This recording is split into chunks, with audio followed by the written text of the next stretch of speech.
नमस्कार प्यारे बच्चों, आपका स्वागत है अपने थार एजुकेशन चैनल पे। तो आज हम फिर से क्लास लेके आए हैं। जैसे कि आपको पता है कि अभी स्कूलों की छुट्टियां चल रही है, बढ़िया से दिवाली की एंजॉय कर रहे हो आप। तो लगभग ये जो अक्टूबर का मंथ है ये छुट्टियों का चलने वाला है आपके। तो मेरे लिए भी अच्छी बात है कि मैं इन छुट्टियों में रेस्ट ना करके आपके लिए बढ़िया से बढ़िया क्लासें लेके आऊँगा। तो आज हम जो क्लास लेके आए हैं वो सेकंड चैप्टर की है, पार्ट 2। ठीक है ना। फर्स्ट पार्ट में अपन ने क्या पढ़ा था? फर्स्ट पार्ट में अपन ने ये पढ़ा था अम्ल के बारे में। क्या पढ़ा था? अम्ल के बारे में पढ़ा था ना, कि अम्ल स्वाद में खट्टे होते हैं, नीले लिटमस को लाल करते हैं और जल में हाइड्रोजन आयन देते हैं। बहुत सारे पढ़े थे। आप जो बच्चे नए हैं चैनल पे, वो चैनल को एक बार सब्सक्राइब करो और इस वीडियो में मैं आपके लिंक लगा दूंगा फर्स्ट पार्ट का, जिसमें आप पूरी की पूरी अमल से संबंधित सारी की सारी जो डाउट्स है वो क्लियर कर सकते हो। ठीक है। तो आज हम फिर से स्टार्ट करने जा रहे हैं। तो बच्चों एक बार वीडियो को लाइक ज़रूर कीजिए और जो भी आपके कमेंट में जवाब है वो दीजिए, क्योंकि अब मैं थोड़ा सा चेंजेस करने जा रहा हूँ। पिछली वीडियो में मैंने बहुत धीरे धीरे पढ़ाया है। कुछ बच्चों के कमेंट्स ये भी आए कि सर नोट्स लिखाइए आप, तो मैंने तो लिखाया ही है। आप चाहो तो स्क्रीनशॉट ले लो या कॉपी पेन लेके बैठ जाओ, जिसमें क्या है आप लिखना स्टार्ट कर दो। तो हमारा जो चैप्टर है उसका नाम पता है आपको, अम्ल, क्षारक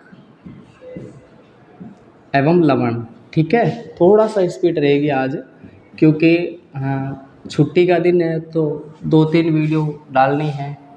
आपको भी थोड़ा लगे ना कि हाँ भाई छुट्टी है, तो क्लास तो कम से कम बड़ी हो। अम्ल, क्षारक और लवण, तो आज हम सारी की सारी बात है वो क्षारक की करने वाले हैं। ठीक है। क्षारक का मैंने बताया था, नहीं बताया फिर भी बता देता हूँ। क्षारक स्वाद में कड़वे होते हैं। क्षारक स्वाद में कैसे होते हैं? कड़वे होते हैं। क्षारक स्वाद में कड़वे होते हैं, पहला पॉइंट। दूसरा पॉइंट आपके ये रह जाएगा कि क्षारक लाल लिटमस पत्र को, लाल लिटमस पत्र को नीला कर देते हैं। लाल लिटमस पत्र को नीला कर देते हैं। ठीक है। तीसरा पॉइंट अपने ये रह जाएगा कि क्षार स्वाद में कड़वे होते हैं, लाल लिटमस को नीला कर देते हैं। तीसरा ये हो जाएगा कि क्षार जलीय विलयन में, यानी जल में अगर इनको घोलेंगे, जलीय विलयन में OH माइनस, OH माइनस का मतलब होता है हाइड्रोक्साइड आयन। OH माइनस मतलब हाइड्रोक्साइड, हाइड्रोक्साइड, हाइड्रोक्साइड आयन देते हैं। ठीक है बच्चों। 4 पॉइंट हो गए। अम्ल क्षारक स्वाद में कड़वे होते हैं, लाल लिटमस को नीला कर देते हैं, जलीय विलयन में OH माइनस आयन देते हैं। ठीक है। पांचवा अगर पॉइंट बताऊं तो पांचवा पॉइंट ये हो जाएगा कि क्षारक अम्ल के साथ क्रिया करके, क्षारक प्लस अम्ल क्या उदासीनीकरण बनाते हैं, उदासीनीकरण बनाते हैं। ठीक है बच्चों, ये तो 5 पॉइंट आपको याद रह जाएंगे क्या? एक बार फिर से रिवीजन कर देता हूँ। क्षारक स्वाद में कड़वे होते हैं, लाल लिटमस को नीला कर देते हैं, जलीय विलयन में OH माइनस आयन देते हैं और क्षारक अम्ल के साथ मिलकर उदासीन अभिक्रिया करते हैं। क्लियर है इतना? ठीक है। तो आप चाहो तो इसका स्क्रीनशॉट ले लीजिए, अदरवाइज मैं इसको रब कर रहा हूँ। ठीक है। तो नेक्स्ट जो अपना टॉपिक रहेगा वो मैं लिख रहा हूँ इधर। ओके, अब इसको रफ कर देते हैं।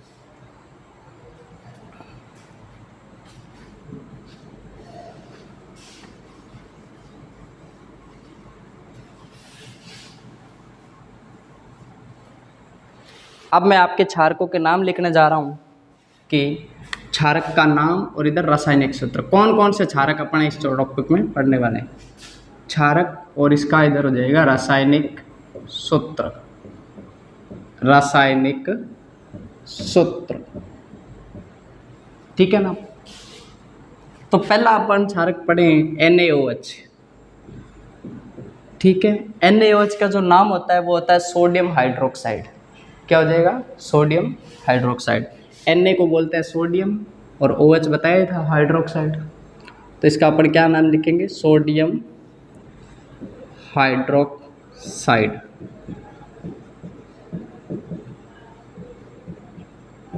सोडियम हाइड्रोक्साइड, क्लियर है।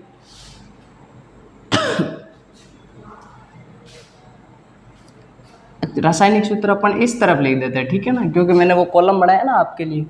तो ये तो इसका नाम हो जाएगा और ये इसका रासायनिक सूत्र अपन यहाँ लिख देते हैं, थोड़ा अच्छा लगेगा नोट्स बनाते हैं, है ना। आप भी बना रहे हो तो एक अच्छे नोट्स के लिए कर रहे हो। दूसरा मैं कर दूं potassium hydroxide. Potassium hydroxide, potassium hydroxide.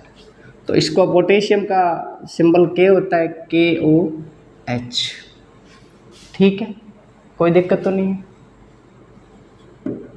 तीसरा अपन बात करें कैल्शियम हाइड्रोक्साइड, जिसको अपन बुझा हुआ चूना भी बोलते हैं, कैल्शियम हाइड्रोक्साइड। इसका सूत्र हो जाएगा CaOH2,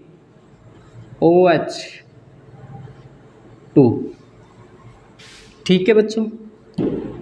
चौथा अपना हो जाएगा मैग्नीशियम हाइड्रोक्साइड। मैग्नीशियम हाइड्रोक्साइड,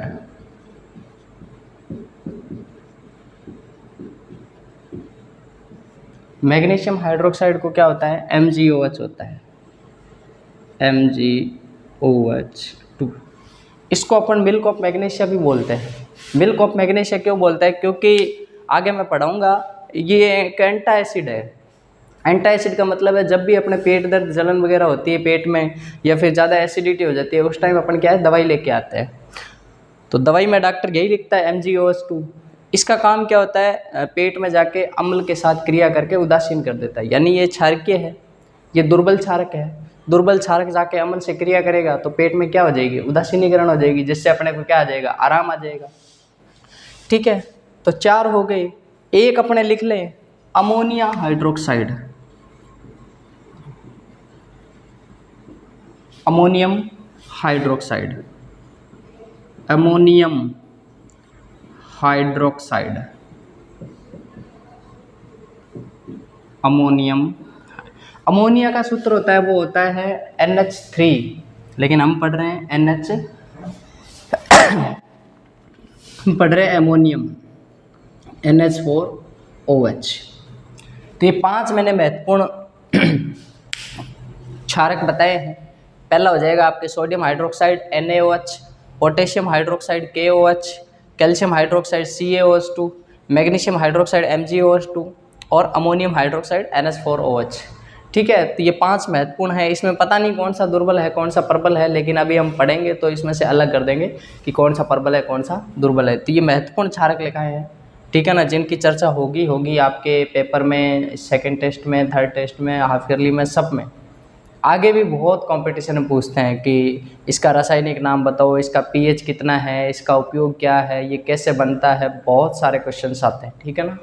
तो आप वीडियो पे कंटिन्यू बने रहिए। 1 मिनट में कुछ भी समझ में नहीं आता है, आप सोच रहे हो बस स्किप कर करके देख लूँ, मैं आपको कंसेप्ट से समझा रहा हूँ। कंसेप्ट से समझाने का मतलब ये होता है कि आप एक एक चीज़ को गौर से सुनो और कॉपी में नोट करो, तभी तो पढ़ने का फ़ायदा है। वरना तो आप क्या है, कॉमेडी वीडियो देख लो, कुछ भी कर लो।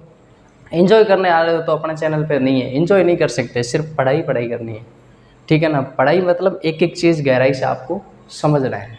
तो आप देख लीजिए इसे, मैं रफ कर रहा हूँ वापस, ओके।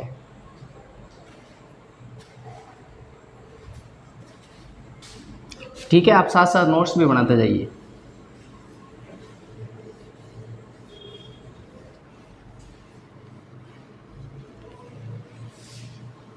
अब मैं आपको लिखाने जा रहा हूँ क्षारक के प्रकार। तो आप कमेंट में बताएंगे मेरे को क्षारक कितने प्रकार के होते हैं, ठीक है बच्चों। क्षारक होता है वो 2 प्रकार का होता है, क्षारक 2 प्रकार के होते हैं। कितने प्रकार के होते हैं, 2 प्रकार के होते हैं। कौन कौन से, वही अम्ल वाली कहानी, प्रबल क्षारक। पहला हम क्या पढ़ेंगे, प्रबल क्षारक। अच्छा, कुछ बच्चे जानते हैं सर परिभाषा भी लिखाया करो, ये लो परिभाषा लिखा देता हूँ।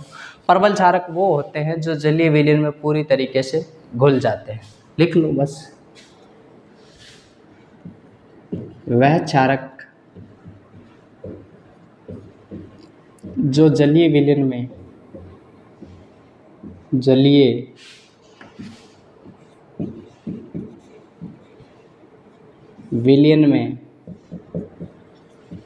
पूर्णतः घुल जाए उसे प्रबल क्षारक कहते हैं। क्या कहते हैं उसे, प्रबल क्षारक कहते हैं।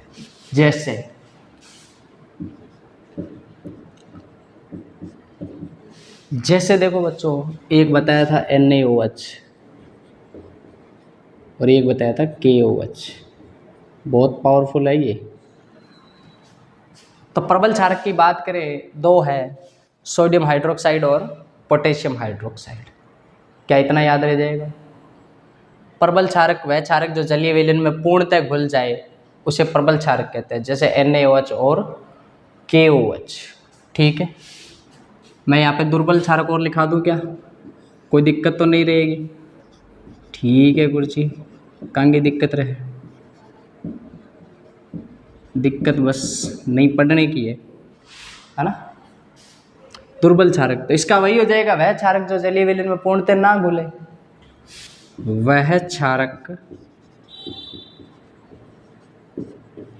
जो जलीय विलयन में पूर्णतः ना घुले, जैसे क्या हो जाएगा,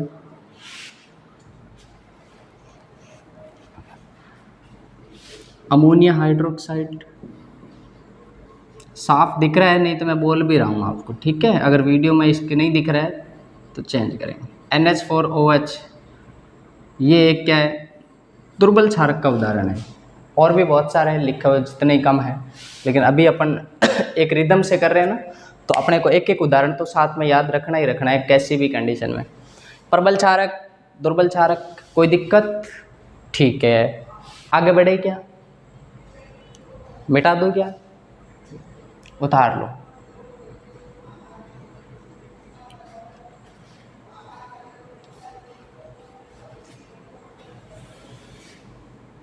चलो, इसके साथ ही मैं आपको ये करवा देता हूँ, क्षार क्या होते हैं। यहाँ तक तो अपन देख ही सकते हैं ना। क्षार, देखो क्षार और क्षारक अलग अलग है। क्षारक सभी क्षार नहीं होते और सभी क्षार क्षारक होते हैं। कैसे समझाता हूँ मैं। जो क्षारक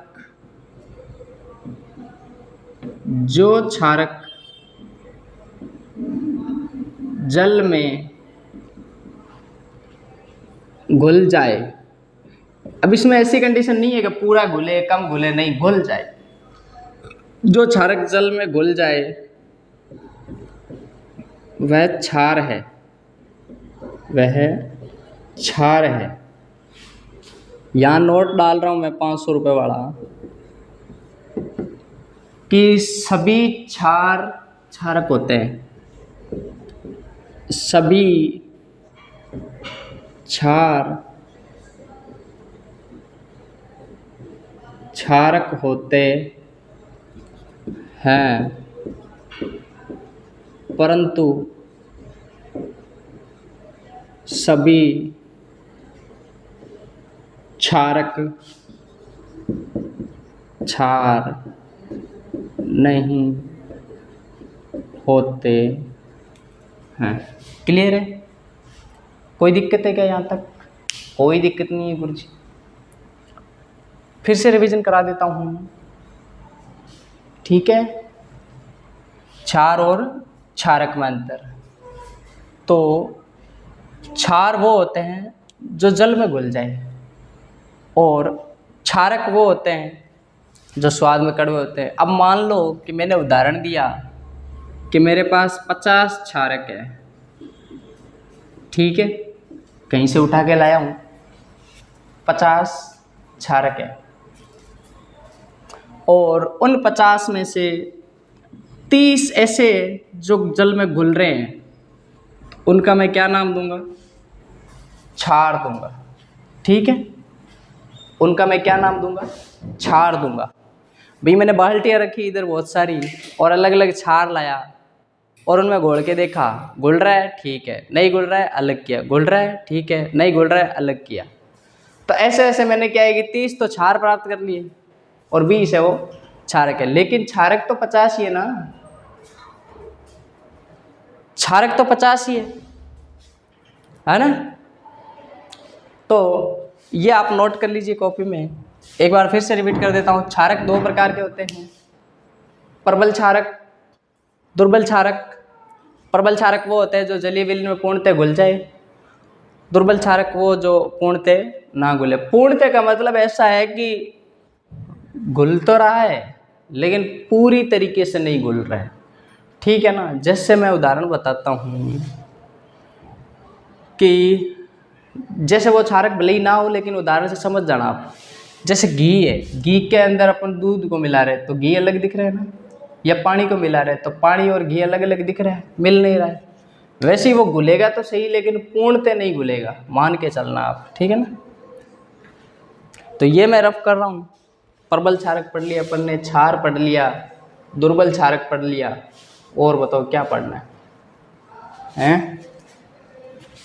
बहुत कुछ पढ़ना है अभी तो। थर्ड चैप्टर है वो, जैसे ही ये कंप्लीट होता है, इसके 3-4 पार्ट है वीडियो के। अगर आज मैं बड़ी बना देता हूँ तो आपको देखना ज़रूर पड़ेगा, वरना ऐसा नहीं है कि मैं इधर 30-40 मिनट की वीडियो बना दूँ और आप 1 मिनट में स्किप करके भाग जाओ। ऐसा नहीं होना चाहिए, मेरी भी तो मेहनत है बच्चों, ठीक है। अब हम पढ़ने, हमारा टॉपिक क्षार कंप्लीट हो गया, अम्ल कंप्लीट हो गया। अब मैं आपको बताने जा रहा हूँ सूचक। सूचक, सूचक, सूचक को अपन बोलते हैं इंडिकेटर। इंडिकेटर, इंडिकेटर से कुछ याद है क्या? बाइक का इंडिकेटर होता है ना, राइट देख के लेफ्ट मुड़ जाना। सूचक, तो सूचक का मतलब सूचना देना। भाई किसकी सूचना देगा? ये अम्ल और क्षार की सूचना देगा कि भाई कौन सा पदार्थ अम्ल है, कौन सा पदार्थ क्षारक है। जो हमें अम्ल और क्षारक की सूचना दे वो सूचक कहलाता है। लिख ले क्या?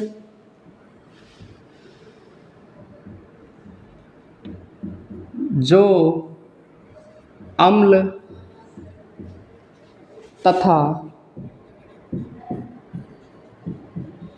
क्षारक की सूचना दे उसे क्या कहेंगे? उसे क्या कहेंगे भाई? सूचक कहेंगे। उसे सूचक कहते हैं। क्लियर है? परिभाषा तो हो गई। जो अम्ल क्षारक की सूचना दे उसे क्या कहते हैं? सूचक कहते हैं। सूचक होते हैं 3 प्रकार के। कितने प्रकार के? 3 प्रकार के। 3 प्रकार के होते हैं क्या? बिल्कुल होते हैं। नंबर 1 प्राकृतिक सूचक। नंबर 1 क्या हो जाएगा? प्राकृतिक सूचक, ठीक है। नंबर 2 हो जाएगा कृत्रिम, बोल सकते हो, संश्लेषित बोल सकते हो, या मानव निर्मित बोल सकते हो। एक ही बात है, कृत्रिम, संश्लेषित या मानव निर्मित।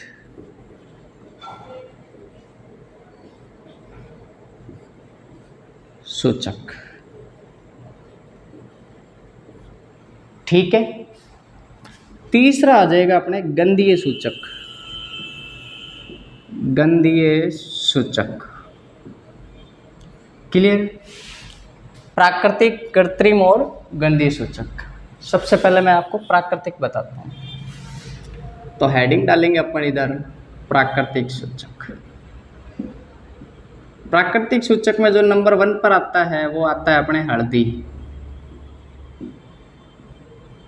हल्दी वही जो घरों में सब्जी बनाने में काम ली जाती है। हल्दी वही जो शादी ब्याह में हल्दी की रस्म होती है ना। तो हल्दी तो बहुत काम आती है, हमारे धर्म से जुड़ी हुई है, हमारे पारंपरिक त्योहारों से जुड़ी हुई है और हमारे अध्याय से भी जुड़ी हुई है। तो इसको पढ़ना बहुत इम्पोर्टेंट है। तो हल्दी एक प्राकृतिक सूचक है। इसको थोड़ा सा जानते हैं कि इसका अम्ल के साथ व्यवहार कैसा है और क्षारक के साथ व्यवहार कैसा है। अम्ल के साथ इसका यहाँ लिखते हैं बढ़िया सा ना, यहाँ मैं अम्ल डालता हूँ और यहाँ डालता हूँ मैं क्षारक। ठीक है क्या? हल्दी अम्ल के साथ कोई प्रभाव नहीं दिखाती या कोई परिवर्तन नहीं, कोई परिवर्तन नहीं। यानी हल्दी को अगर अम्ल में घोलेंगे तो कोई बदलाव नहीं आने वाला, ये कह रहा है। लेकिन क्षारक के साथ घोलेंगे ना तो हल्दी लाल कलर की हो जाएगी। हल्दी का रंग लाल हो जाएगा। कैसा हो जाएगा? लाल हो जाएगा। ये मैं अभी आपको समझाने के लिए करवा रहा हूँ। उसके बाद मैं आपको प्रॉपर एक टेबल बनाऊंगा। टेबल के अंदर सारे इधर सूचक होंगे, बीच में अम्ल होगा, उसके बाद क्षारक होगा। आपको पूरी की पूरी टेबल मिल जाएगी। उस टेबल का आप चाहो तो स्क्रीनशॉट भी ले लेना, लेकिन अभी आपको समझना तो पड़ेगा। समझने के लिए आए हो चैनल पे। तो हल्दी अम्ल के साथ कोई परिवर्तन नहीं देती है, लेकिन क्षारक के साथ क्या है, इसका रंग लाल हो जाएगा। कैसे हो जाएगा? मान लो अगर आपके कपड़ों पे हल्दी लग गई है और उस पर साबुन रगड़ रहे हो तो साबुन से क्या झाग होंगे, वो कैसे हो जाएंगे? लाल हो जाएंगे। अगर नहीं विश्वास तो आज करके देख लेना। ठीक है? प्राकृतिक सूचक में पहला हल्दी आ गया। दूसरे की बात करें तो वो है अपने लिटमस पत्र। लिटमस पत्र। लिटमस पत्र की थोड़ी हिस्ट्री निकाल दूं अगर आपको पता नहीं हो तो। लिटमस क्या होता है? एक तरीके का कागज होता है। क्या होता है? कागज होता है। और इस कागज को प्राप्त किया जाता है लाइकेन पौधे से। किस पौधे से? लाइकेन पौधे से। पहली वीडियो में कंप्लीट हिस्ट्री बता रखी है। ठीक है ना? तो वहाँ जाके देख लेना। लाइकेन पौधा प्राकृतिक हो गया ना। तो ये लिटमस है वो 2 कलर का होता है, एक तो लाल और एक क्या हो जाएगा? नीला हो जाएगा। लाल है वो अम्ल को शो करेगा, यानी अगर नीले को लाल में डाल रहे हैं तो लाल हो जाएगा तो वो अम्ल हो जाएगा, नीला हो रहा है तो वो क्षार हो जाएगा। ठीक है?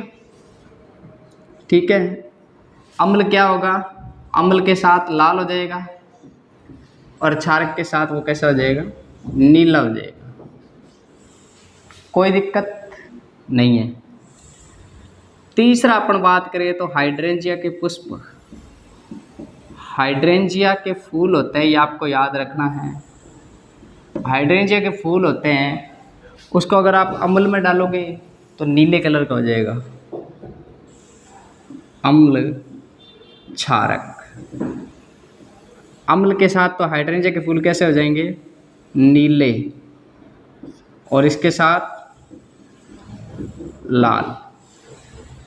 ठीक है? हाइड्रेंजिया पुष्प, हाइड्रेंजिया के पुष्प प्राकृतिक हो गए। प्राकृतिक में 1 नंबर हल्दी हो गया, दूसरा लिटमस हो गया, तीसरा हाइड्रेंजिया फूल हो गया। ठीक है? तो ये अपने प्राकृतिक हो गए। प्राकृतिक के बाद अगर मैं कृत्रिम की बात करूँ तो कृत्रिम यहाँ देखो कितने हैं। कृत्रिम यहाँ पर सिर्फ 2 ही है। पहला है आपके मेथिल ऑरेंज, मेथिल ऑरेंज, और दूसरा है आपके फिनोप्थलीन। फिनोप्थिलीन। ठीक है, कृत्रिम दो ही है, मेथिल ऑरेंज और फिनोप्थिलीन। तीसरी बात करूँ मैं, गंधीय सूचक। ये तो आपके कृत्रिम हो गए, ये प्राकृतिक हो गया, और अब मैं किसकी बात कर रहा हूँ, गंधीय सूचक। ठीक है, अगर वीडियो दिख नहीं रहा है तो आप सुन लेना एक बार। गंधीय में 4 आते हैं। एक तो आता है लौंग का तेल बोल सकते हैं इसको, एक लहसुन होता है, तीसरा वेनिला होता है। ठीक है, लौंग का तेल, लहसुन, वेनिला, ये किस में आएंगे, गंधीय सूचक। गंधीय मतलब स्मेल आ रही है। सर्दियों में जब अपन लौंग वगैरह खाते हैं तो मुंह से अलग ही स्मेल आती है। लहसुन खा लेते हैं तो दूर से पता चल जाता है लहसुन खा के आया है। वेनिला होता है, विनेगर बोलते हैं जिसको। ठीक है, तो ये सारे के सारे सूचक हो गए। तो पहला मैंने आपको प्राकृतिक बता दिया, दूसरा कृत्रिम बता दिया, तीसरा आपको गंधीय सूचक बता दिया। तो ये तो आज की वीडियो थी, इसमें आपको मैंने क्षारक और सूचक करवाए हैं। ठीक है, तो वीडियो कैसी लगी आपको ज़रूर बताना है कमेंट सेक्शन के अंदर, और अपने दोस्तों को, क्लासमेट को, ऑफलाइन बच्चे सारे भेज दो। ठीक है ना, क्योंकि बहुत इंपॉर्टेंट क्लासें करा रहा हूँ, साथ में नोट्स भी करवा रहा हूँ आपको। तो नोट्स सहित याद रखना है तो थार एजुकेशन आपको आना ही पड़ेगा। ठीक है, तो नेक्स्ट जो हमारा टॉपिक रहेगा वो हमारा अम्ल क्षारक, उनकी अभिक्रिया करवानी है धातु के साथ, धातु ऑक्साइड के साथ, कार्बोनेट के साथ, ठीक है, बाइकार्बोनेट के साथ। तो आगे वाला जो पोर्शन है वो थोड़ा और ज़्यादा डिफ़िकल्ट है। तो ये तो थोड़ा नॉर्मल था, आसान था, समझाने लायक था, समझा दिया। आगे जो आएगा वो आपको थोड़ा कॉन्सेंट्रेट होकर बैठना पड़ेगा। और नेक्स्ट संडे को मैं लेके आ रहा हूँ लाइव क्लास। तो लाइव क्लास के लिए कम से कम 50 बच्चे होने ज़रूरी है। तो अगर आप जितने ज़्यादा बच्चे जोड़ोगे तभी तो मज़ा आएगा लाइव पढ़ने में। फिर अपन सीधा फेस टू फेस डायरेक्ट बात करेंगे कमेंट के थ्रू। ठीक है, तो अगले संडे को, ये जो आ रहा है नेक्स्ट संडे 12 तारीख को, या फिर 12 तारीख वाला संडे है, उसको अपन क्या करेंगे, लाइव क्लास लगाएंगे। तो अभी तक तो अपने पास 10 दिन पड़े हैं। 10 दिनों में ज़्यादा से ज़्यादा बच्चे, कम से कम 150 बच्चे हो तो लाइव पढ़ाने का मज़ा आता है। तो वीडियो को कर दीजिए शेयर, सब्सक्राइब, लाइक। आज के लिए इतना ही, धन्यवाद।